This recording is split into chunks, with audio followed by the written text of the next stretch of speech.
environment that you're heating and cooling and ventilating. And then the last piece of this, the cost of conditioning fresh air. So I talked about that a little bit, right? In this building, in every building, you should have outside air that comes in.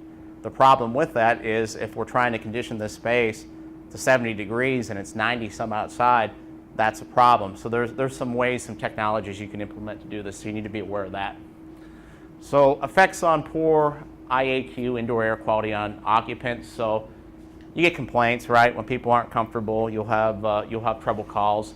Heard some of this with, is it drafty, and that has to do, right, with the velocity and volume of air. So right by the terminal units, that's an area where that could be a problem.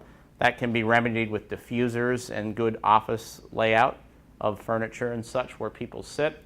Acute symptoms is, well, that's when you have a problem that's short-term and it begins pretty quickly after exposure. So you get red eyes, you have headache, fatigue. So this can happen from two different ways. It's not just lack of makeup here. Does anybody have an idea of what causes a lot of acute effects from poor IAQ during what kind of activities?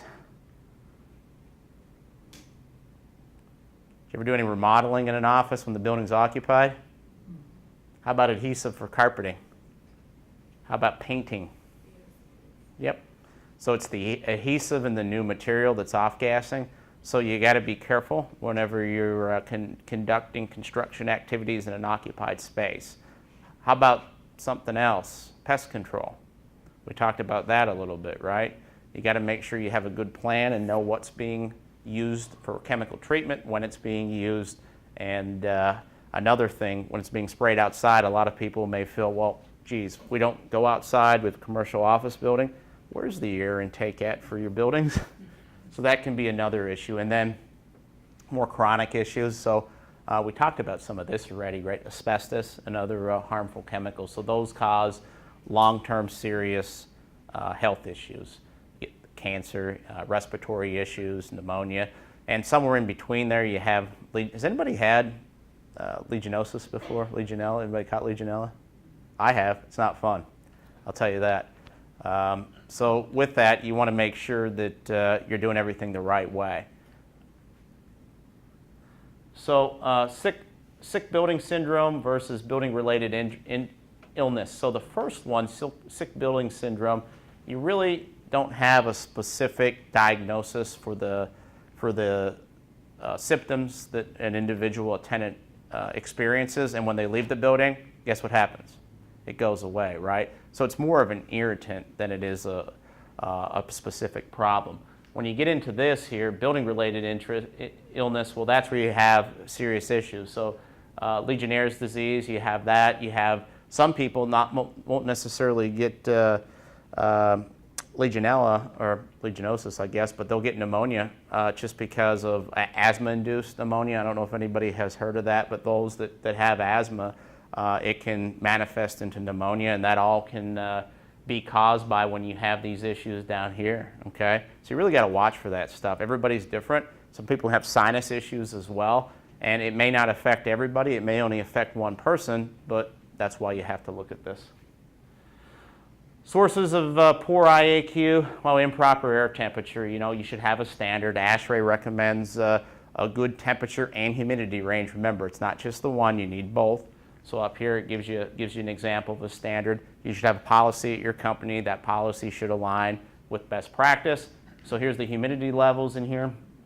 ASHRAE 55, 30 to 65%. It's really challenging in the wintertime, particularly if you're in the northern climate, to maintain that bottom number. And the reason for that, when the air gets colder, it can't hold as much water. So there's a problem that is inherent of where your facility is. But you need to do the best you can to try to manage that. So low static electricity, dry lips and skin. And the other thing that I mentioned is the spreading of flu and colds. Inadequate airflow, so you don't have enough makeup air, you don't have enough air moving around. Pollutants, some of them could be inside your building. We talked about some of those. Could be outside your building as well, right? So here's some examples of internal sources of internal pollutants that cause poor IAQ. So talked about asbestos a bit. So the bacteria, mold, fungi. Talked about cooling towers. Humidifiers actually can contribute to this because when you humidify air, what are you doing? You're adding water, right? So that water typically collects there, and it's a breeding ground for funk, basically. Condensers, that's another area. Duct insulation. Filters themselves, some filters are cleanable. Watch those. You got to make sure that in addition to cleaning them, you use a biocide so it kills any kind of bacterial growth on them. Carbon monoxide, so this can happen from any fossil fuel combustion that's happening. Could be in a boiler, could be in a kitchen.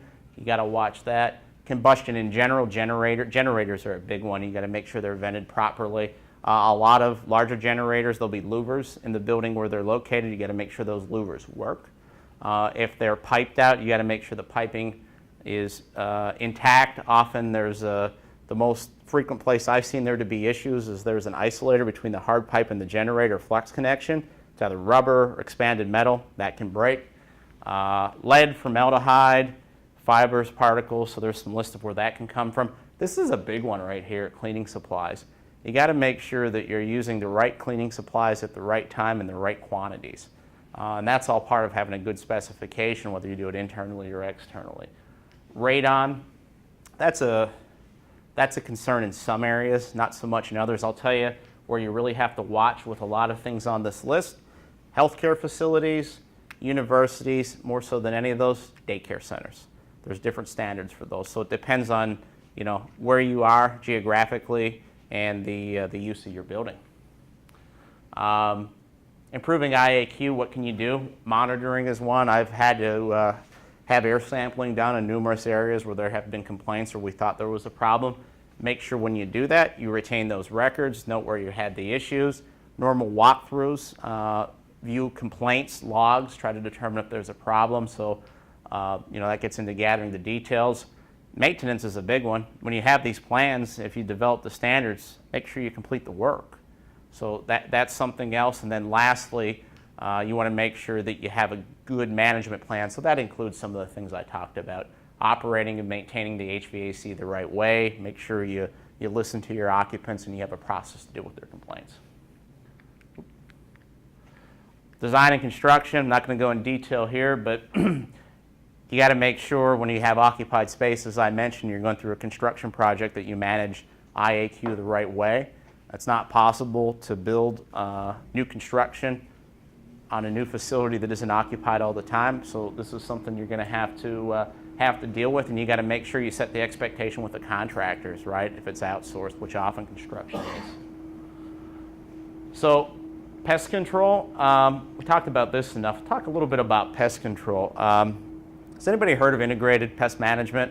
So you should have a policy and a plan, and it's required in K through 12. It's required at some universities where you have children that are really susceptible to certain chemicals. So it specifies what chemicals you can use, how things are done, and it's a good idea to adopt an integrated pest management policy and procedure along with an RFQ, even if you aren't in those environments when you outsource that.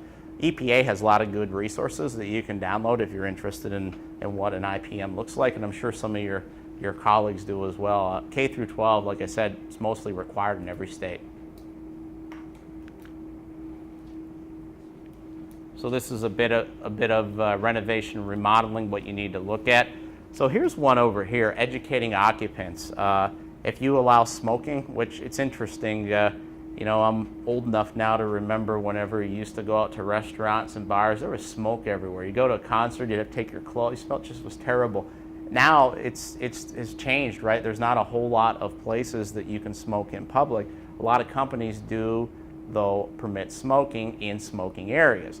The challenge with that is, where does the smoke go, right? Does the smoke stay in that area? I got a kick out of before I came out here, is with my wife in Pittsburgh the day before we flew out, went to the casino. And we're to the point you get so conditioned of not being around smoke, you're in there, you're like, wow, this is terrible. And I told her, I said, gee, look, there's a non-smoking area. And of course, there's no walls, no doors, and it's like, well, I bet you the smoke reads those signs. So the reason I tell you that, with your facilities, if you have non-smoking areas, make sure you have separation, right? And make sure the smoking area isn't by an air intake or something like that. So what you can do also is educate, your your tenants so they understand the impact of following procedures and policies in that area. Lighting. So we talked about this a bit earlier. You need to have standards. Make sure the standards that are selected are right for the task. Make sure that you also look at color of light. That's important depending on the particular task. So that's temperature, right? CRI, color rendering index, that's important, particularly for high detailed work. So assembly, in pharma, you have a lot of detailed manufacturing that's done. Offices, law offices typically have really high lighting levels because of the amount that they're reading, small text, so make sure that's right. And in addition to that, with poor lighting, it can cause strain, headaches, fatigue. I'm sure some of you have experienced that. And then accidents and crime outside the buildings. Make sure you have the appropriate lighting in parking lots, corridors, things of that sort. So we're going to finish up here these next couple slides.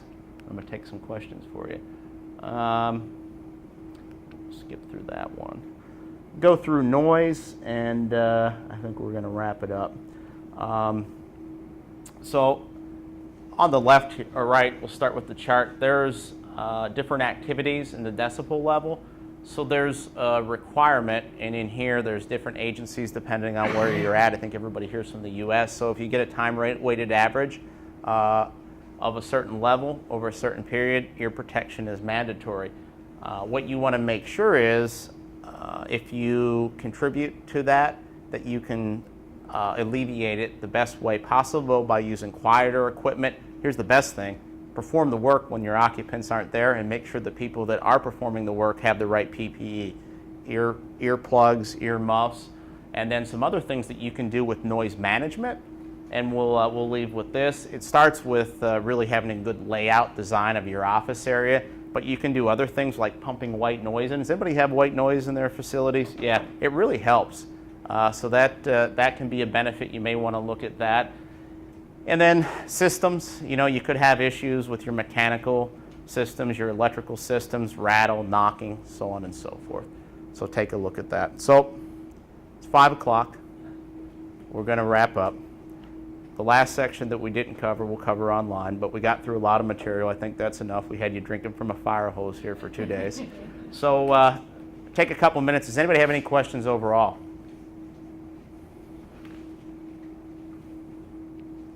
You got to have something. Thinking about you guys preparing for the online classes, the best thing that we can do, like over the next week or two, is, kind of at least glance through the material if we're not actively reading it, and where we have questions, ask questions. Absolutely. Okay. Yeah. Take the free test. Well, yeah, take this pre-test, but also like if there's something that we didn't get to address, even over a module that we already covered, we just didn't have time to ask the question. Yes. Or you think about it later. So if you can at least look at an outline, if you will, of that section that we're going to cover a week in advance, glance through it and say, oh, geez, there was something I wish I would have asked, or now that I'm back at my facility, I see it and I want to ask it now. Or if you don't understand something in the material or want us to go into more detail, that would be great. I mean, I'll tell you, I think that this online session will be better the more questions that you pose in advance. It will really help you not only answer questions you have with the understanding of the material, but the application.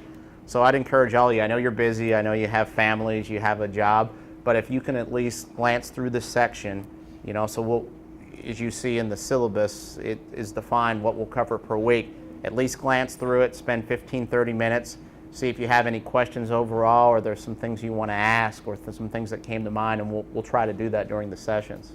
Yeah, I was going to say for like the 8:15 session would be module 1, so best case scenario would have hopefully read module 1 and gone through like module 1 quizzes, I would say, in order to prepare for that session ahead of time.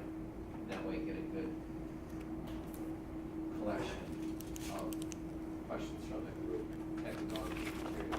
I would actually echo Bob's comment about taking the online quizzes and the pre-test, because I think as you're trying to grasp the material, that doing the questions and having practice reading questions, and the last time some of you have actually taken tests but reading the questions and getting practice and then bringing those questions back as discussion points also, I think will get you more prepared to actually take the assessment tests, and having that practice of taking tests is a big hurdle in getting through. So I do encourage taking those Yeah. quizzes just for the practice, and you also learn at the same time, because if you're wrong or you're right, you get information as to what it is, and so it's a great place to go for practice. So something to add to that I will tell you took me a while to get used to while taking these quizzes and exams. Are the quizzes before the final timed? No. Okay, so I got a suggestion for you. Time yourselves. Because one of the things that I haven't had to do in a while as a professional is I haven't had to take a time test. And I know the first time I took the final exam, knowledge and skill-based, it was timed. And I'm looking at the time and I'm like, oh, I have all kind of time. So I'm sitting there going through it, and I'm halfway through and I got 10 minutes left, and I'm like, uh-oh. So, as you go through these quizzes, even though they're not timed, you may want to time yourself at some point just so you get accustomed to managing time taking a test. Well, if nobody has any more questions, I thank you. Appreciate you taking your time to come out here, particularly over a weekend. It really shows your commitment to not only professional development, but overall facilities management. So I appreciate that. I hope you found some things useful in here. And thanks for your time. I guess we'll be in touch soon, right, for the first online module. So the surveys, if you filled out any of the surveys, I hope you did, please drop them off on your way out. And I guess that's it. Thanks, John. Thank you.